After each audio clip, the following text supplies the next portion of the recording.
Steel के case में जब हम फैक्टर ऑफ सेफ्टी लेंगे तो उसमें भी केवल एक ही फैक्टर ऑफ सेफ्टी लेनी है, वो कितनी होगी 1.8 सिग्मा एस टी। क्या लिखवाया था मैंने, sigma S T is equal to 0.55 into F Y लिखवाया था। yes. तो F Y divided by sigma S T is equal to 1 by 0.55 करो, तो 1 डिवाइडेड बाई 0.55 करोगे तो 1.8 के अप्रॉक्स आएगा, 1.8 के अप्रॉक्स आएगा। Yes. अब वैसे ही मैं बोलूं कि Fe 450 के लिए फैक्टर ऑफ सेफ्टी निकालो, Fe 450 स्टील के लिए फैक्टर ऑफ सेफ्टी निकालो, निकाल के बताओ। Fy की वैल्यू 450 हो जाएगी और सिग्मा एस टी की वैल्यू कितनी होती है 450 के लिए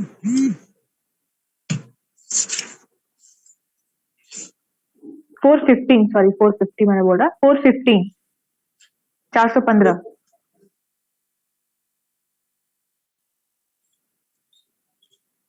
कितनी है सिग्मा एस टी की वैल्यू 415 के लिए 415 के लिए 230 हाँ, तो 415 डिवाइडेड बाई 230 करो, कितना आएगा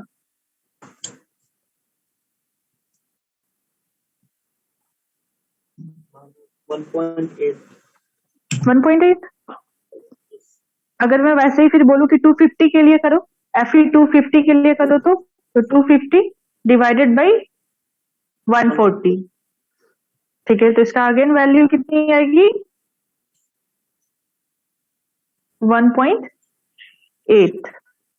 yes,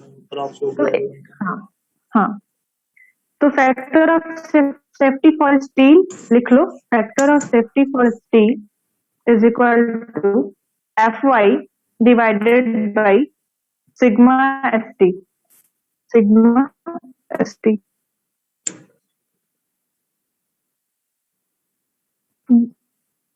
पॉइंट वाइज करके लिखना।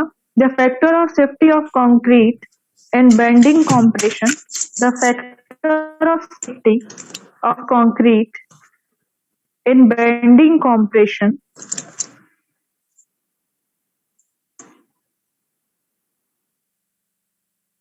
is taken as 3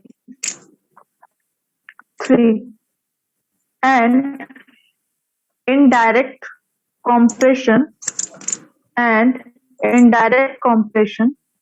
4, direct compression 4। तो डायरेक्ट कॉम्प्रेशन वाली केस में क्या कर लेंगे, चेंज कर देंगे, एफसी के डिवाइडेड बाई सिग्मा सीबीसी की जगह पे क्या केवल लिखेंगे बताओ,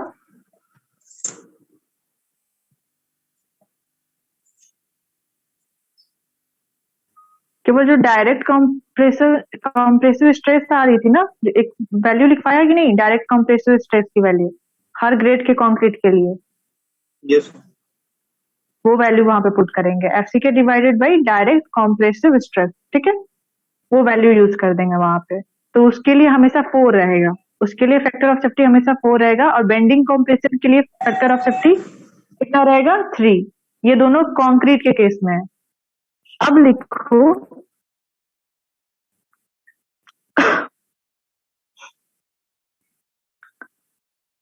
factor of safety for steel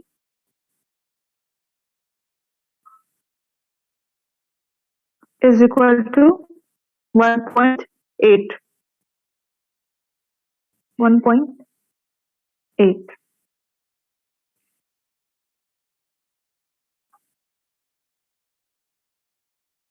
और ये पूरी जितने भी वैल्यू लिखवाई है फैक्टर ऑफ सेफ्टी, ये केवल WSM में यूज होगा, वर्किंग स्ट्रेस मेथड में बस यूज होगा, LSM में यूज नहीं होगा, ठीक है।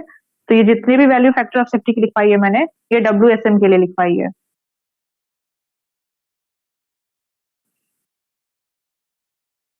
अब चलो आगे चलते हैं, अब आगे पढ़ेंगे WSM के कुछ एजम्पशंस होते हैं।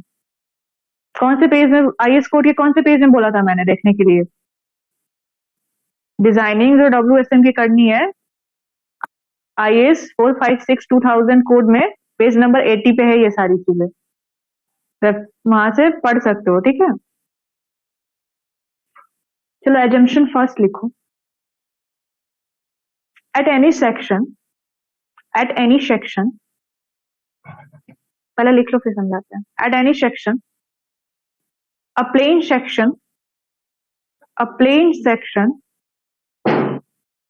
at any section a plane section before bending remains plane after bending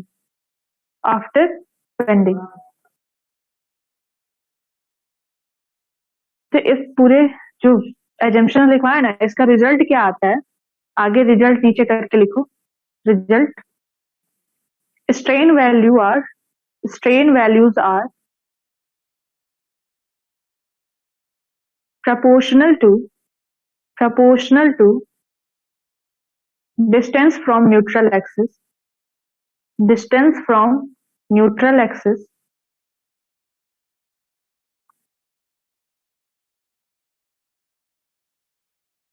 common डालना। strain diagram will be linear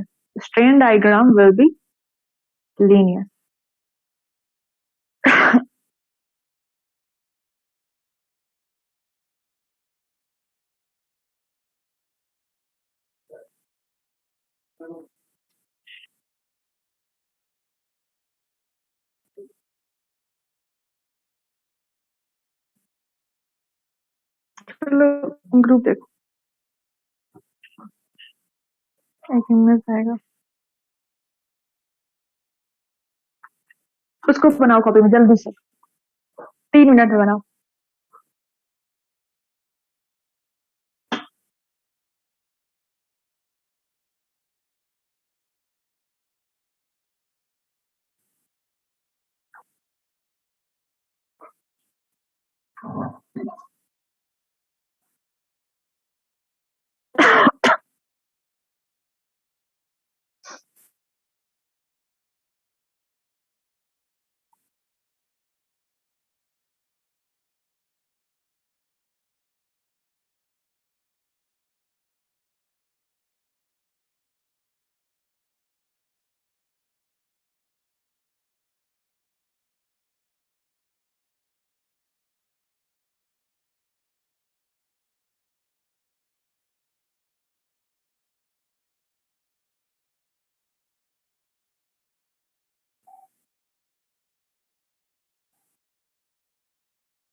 तो अपने फ्रेंड्स को बोलो थोड़ा स्ट्रेंथ बढ़े, तो क्या फायदा इतना पढ़ाने का।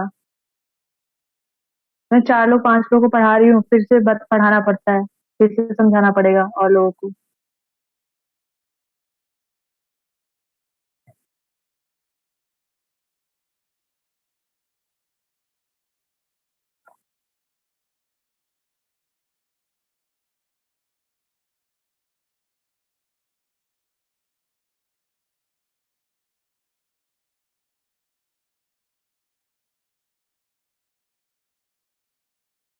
बोलने पे कौन कम हो गया, सही है।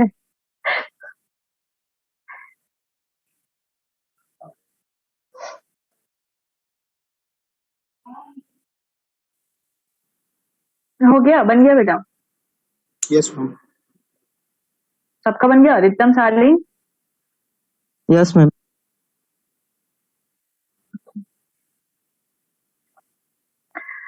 सबसे पहले बीम है, उस पे क्या है, यूनिफॉर्मली डिस्ट्रीब्यूटेड लोड लगती है, न्यूट्रल एक्सिस बना हुआ है।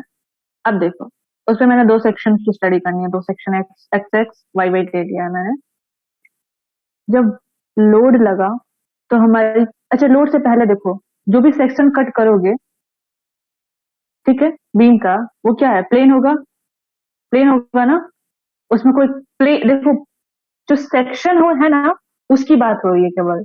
जो मान लो कुछ हम क्या कर रहे हैं, न्यूट्रल एक्सिस के परपेंडिकुलर एक कट कर दिए हैं, पहले वाले डायग्राम में बस देखो। तो मैं क्या करूंगी, उसका जो भी प्लेन होगा और जो भी क्रॉस सेक्शन होगा वो क्या होगा, प्लेन होगा। तो ये है बिफोर बेंडिंग। बिफोर बेंडिंग जो भी सेक्शन हम ले रहे हैं वो क्या है, प्लेन है। अब देखो जब मैंने लोड लगाया तो मेरी बीम क्या हुई, बेंड हुई। बीम तो बेंड हुई, जो एक्स एक्स जो है, एक्स एक्स पहले वाले में देखो वो क्या है, एक्स सेक्शन ही तो है। एक्स एक्स मैंने क्या बोला, सेक्शन कट कर लिया है, तो वो एक्स एक्स जो है वो तुम्हारा क्या है, प्लेन है। तो इस वाले में भी देखो जो ब्लैक वाली सी लाइन गई है डॉटेड में, वो भी तो एक्स एक्स सेक्शन ही है। अभी सेकंड वाले में देखो, सेकंड वाले में जो बेंड हो गई है उसमें एक्स एक्स भी तो पहले वाला ही है, जो प्लेन थी बिफोर बेंडिंग, एक्स एक्स वही है। मान के चलो जो मेरी टिल्ट हो गई है उसको एक्स डैश कर दे रही है, जो थोड़ी टिल्ट हो गई है आफ्टर बेंडिंग उसको एक्स एक्स डैश प्लेन करके कर दे रही है। तो क्या आफ्टर बेंडिंग भी जो मेरी प्लेन है, जो मेरी सेक्शन कट होगी न्यूट्रल एक्सिस के अलॉन्ग फिर से मैं कट करूंगी, तो वो भी सेक्शन तो हमारी प्लेन ही है ना, वो भी सेक्शन तो मेरी प्लेन ही है। समझ में आया? देखो मैं लिखा भी है मैंने कि this section is still plane after bending, Yes, क्योंकि sir. मुझे तो कट कैसे करना है, मुझे कट करना न्यूट्रल एक्सिस के परपेंडिकुलरली। तो जब मैं न्यूट्रल एक्सिस के परपेंडिकुलरली कहीं पे भी करती तो प्लेन है ना। एक्स एक्स वाली जो है सेकेंड वाली में भी देखो, एक्स एक्स जो होगी वो तुम्हारी क्या है, बिफोर बेंडिंग सेक्शन जो है वो प्लेन है। अभी मेरी बीम को कोई बेंड नहीं किया है मैंने, तो प्लेन सेक्शन है वो। जो सेक्शन कट हुई है क्रॉस सेक्शन वो क्या है, प्लेन है। जब मैंने बेंड कर दिया फिर मैं कोई कट लूंगी बेंडिंग के बाद, तो भी तो वो प्लेन जो होगी एक्स डैश जो टिल्टेड है वो भी तो प्लेन ही है, वो सेक्शन भी तो प्लेन है बेंडिंग के केस में। क्लियर हुई शालीन दित्तम?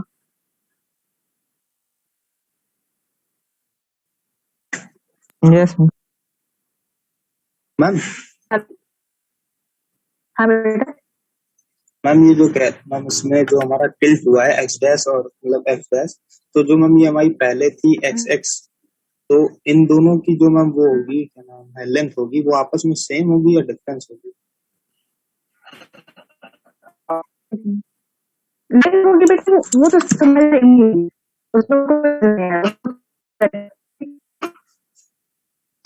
जो टॉप फाइबर है ना उसमें से आती है, तो टॉप सॉरी फाइबर होगी तुम्हारी, जो बीम की टॉप फाइबर है ना, जो बीम की टॉप फाइबर उसमें ही कंप्रेशन और टेंशन आता है, और कहीं पे भी चेंज नहीं आएगा, लेंथ में भी चेंज नहीं आएगा, तो ध्यान रखना ठीक है। अब एक चीज लिख लो, जो मैंने लिखवाया था पहला वाला रिजल्ट पे जाना, जो पहला लिखवाया था at a section, a plane section before bending remains plane.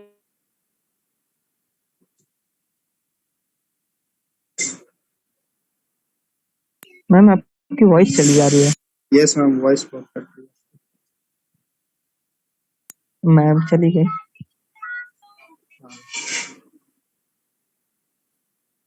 Sorry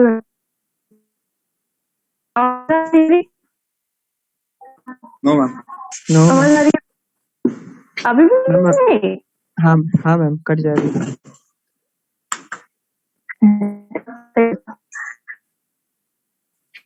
okay अभी आ रही है आवाज yes ma'am. Clear? Yes ma'am. Yes ma'am. तो मैंने बिफोर बेंडिंग और आफ्टर बेंडिंग वाली चीजें क्लियर हो ही गई होगी अभी तक, जहां तक मुझे लगता है। अब जो रिजल्ट है वो ये बोल रहा है कि स्ट्रेन डायग्राम जो है, ये जो तुम्हारी जो डायग्राम बना है सेकंड वाला, उसमें क्या है, वो स्ट्रेन वैल्यू ही डिनोट कर रही है। अगर न्यूट्रल एक्सिस पे देखोगे तो स्ट्रेन क्या क्या है, जीरो है, बट न्यूट्रल एक्सिस जैसे जैसे ऊपर जा रहे हैं स्ट्रेन वैल्यू क्या हो रही है, बढ़ रही है। एक्स और एक्स डैश के बीच में देखना, एक्स और एक्स डैश के बीच वाले में फिगर में देखो, तो क्या है, तुम्हारी स्ट्रेन की वैल्यू बढ़ती जा रही है। वैसे ही अगर हम नीचे की तरफ आएंगे न्यूट्रल एक्सिस से, तो भी हमारी स्ट्रेन की वैल्यू क्या हो रही है, इंक्रीज कर रही है।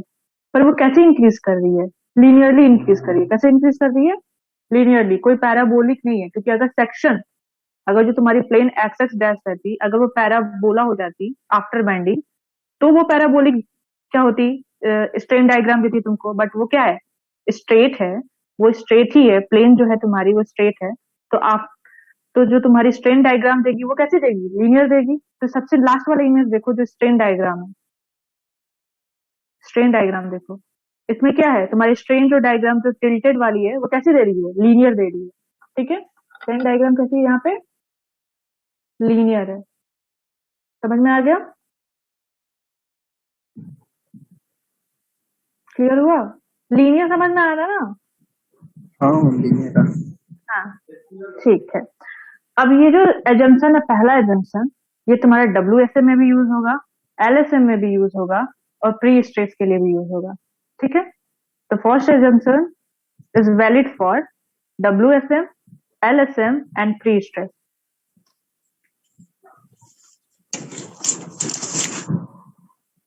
तो जब मैं LSM का एजम्पशन पढ़ाऊंगी तो ये सेम होगा, तो मैं इसको फिर से बताऊंगी नहीं।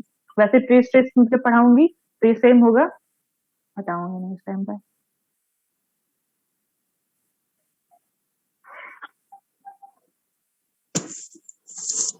सेकंड एजम्पशन लिखो,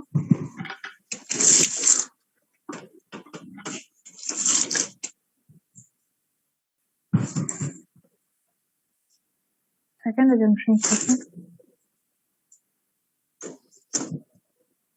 all the tensile stress, all the tensile stress। अच्छा एक बात बताओ, कोई मेरी ये ऑडियो रिकॉर्ड करता है क्या, कोई भी? मैम सालिन बनाता था लेक्चर के वीडियो। तब ठीक है, उसको कर देना और ना ग्रुप में कोई डाल दो ताकि सब पढ़ लेंगे, तो उससे फिर से मैं अगेन नहीं पढ़ाने वाली हूँ सब चीजें। सेकंड लिखो, all the tensile stress are taken by, all the tensile stress are taken by steel only, steel only, none by concrete, none by concrete। इसका रिजल्ट क्या होगा, रिजल्ट आगे लिखो, safety of structure will increase, safety of structure will increase.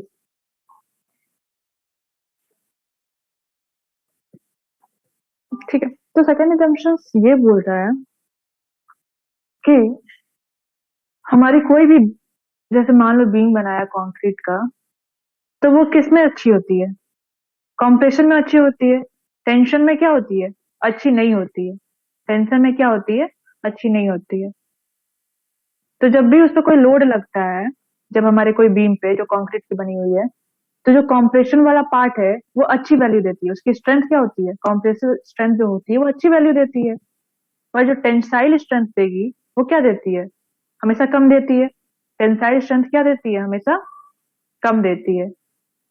तो ये second assumption ये बोल रहा है कि हम कंक्रीट जो टेंसाइल वाला पार्ट है ना, उसमें हम केवल स्टील को कंसीडर करेंगे, कंक्रीट को कंसीडर नहीं करेंगे। मतलब कंक्रीट की जो स्ट्रेंथ है टेंसाइल पार्ट में, टेंशन जोन में जो है, वो क्या कर लेंगे, नेग्लेक्ट कर देंगे। उसमें टेंशन पार्ट में केवल क्या यूज करेंगे, स्टील वाली स्ट्रेंथ। ठीक है, क्लियर हुआ। Yes ma'am.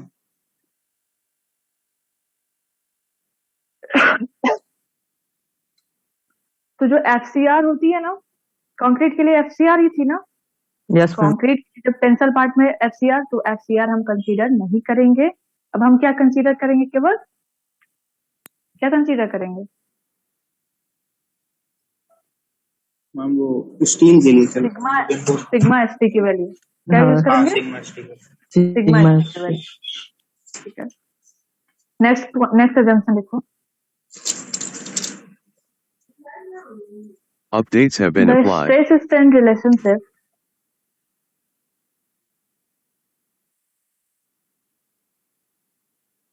the stress strain relationship within working load, within working load for concrete, for concrete and steel, and steel are straight line, are straight line.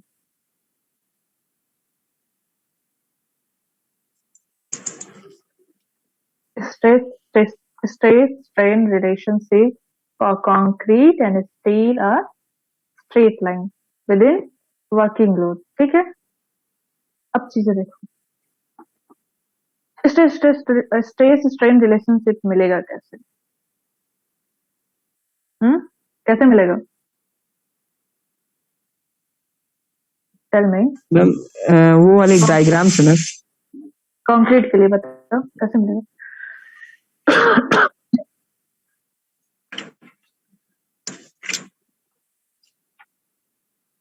Starting सबसे पहले class में क्या बताया था? कंक्रीट बनाना है, कंक्रीट बनाएंगे, फिर कंक्रीट पे क्या करते हैं? टेस्ट परफॉर्म करेंगे। ठीक है, कंक्रीट पे टेस्ट परफॉर्म करेंगे तो अलग अलग स्ट्रेस की वैल्यू पर क्या मिलेगा? अलग अलग स्ट्रेन की वैल्यू मिलेगी। स्ट्रेन की वैल्यू, ठीक है, तो उसके बेसिस पे स्ट्रेन कर्व बना लोगे।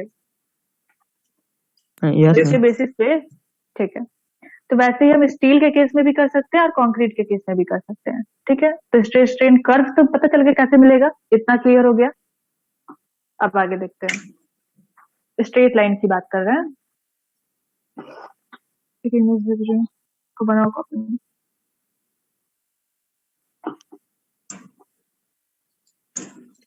अच्छा एक बात बताओ, चीजें समझ में आती है या नहीं?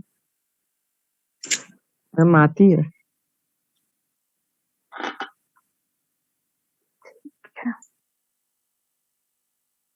साली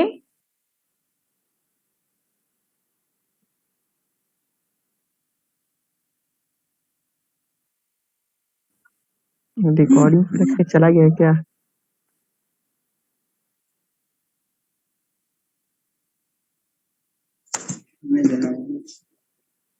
हम बस 2 लोगों को पढ़ा रहे हैं, मान के चलो सही है। मैं पूरे लेक्चर में हम ही 2 की अटेंड नहीं कर रहे हैं। ओके चलो ठीक है, इमेज वाला वो डायग्राम बनाओ कॉपी में।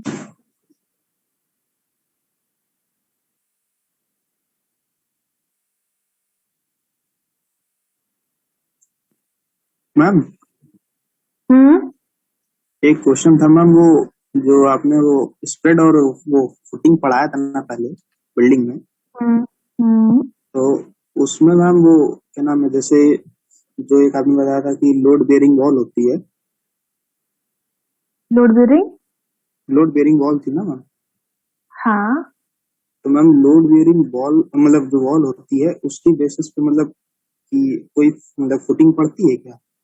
मतलब जैसे कि पहले हम लोग लोड ट्रांसफर के लिए वो कॉलम वो सब खड़े करते थे, अगर हम जनरली ऐसे लोड बेयरिंग जो वॉल है उस पे ट्रांसफर करके लोड करेंगे तो उसके लिए कोई फाउंडेशन या फुटिंग पड़ती है? तो फुटिंग तो लगानी ही पड़ेगी बेटा। स्पेसिफिकली उसके लिए कौन सी लगती है ये अभी मुझे क्लियर नहीं है, तो बता दूंगी क्या होगा। क्योंकि लोड बेयरिंग वॉल है तो वहां से तो ट्रांसफर होगी ना तुम्हारी लोड, जो भी स्ट्रेस आ रही है, तो उसके लिए फुटिंग तो देना ही पड़ेगा। हाँ, तो कौन सी स्पेसिफिकली फुटिंग आती है वो क्लियर नहीं हो रहा है।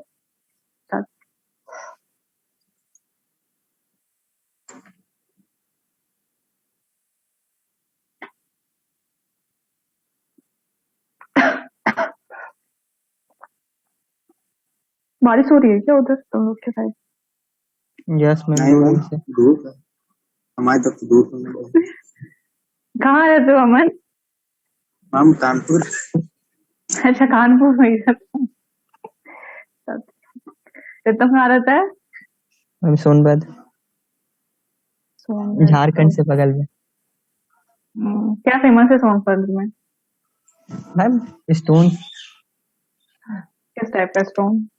मैम ये स्टोन का यहाँ का डाला का स्टोन, मतलब स्टोन का अलग मतलब पत्थर होते हैं ना पहाड़ माउंटेन, उसमें से निकलते हैं, तो ये खदान यहाँ के फेमस, और अल्ट्राटेक की सीमेंट के लिए फेमस है।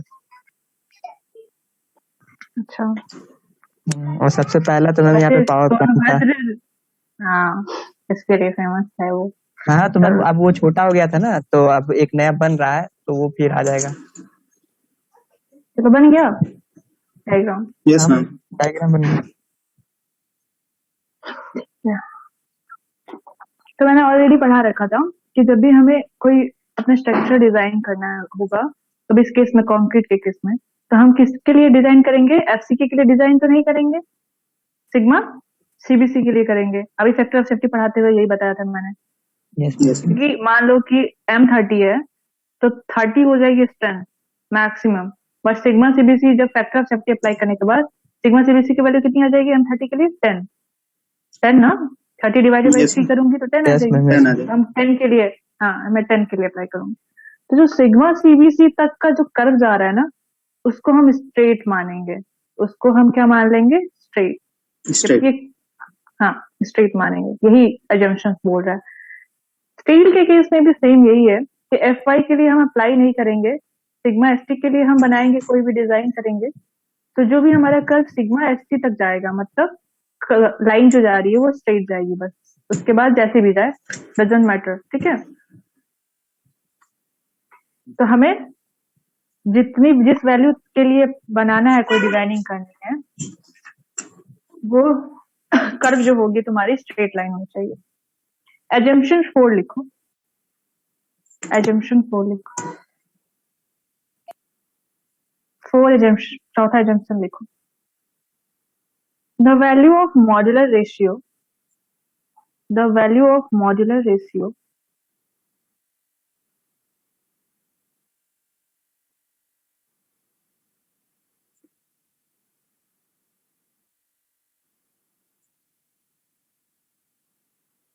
टाइम हो गया क्या?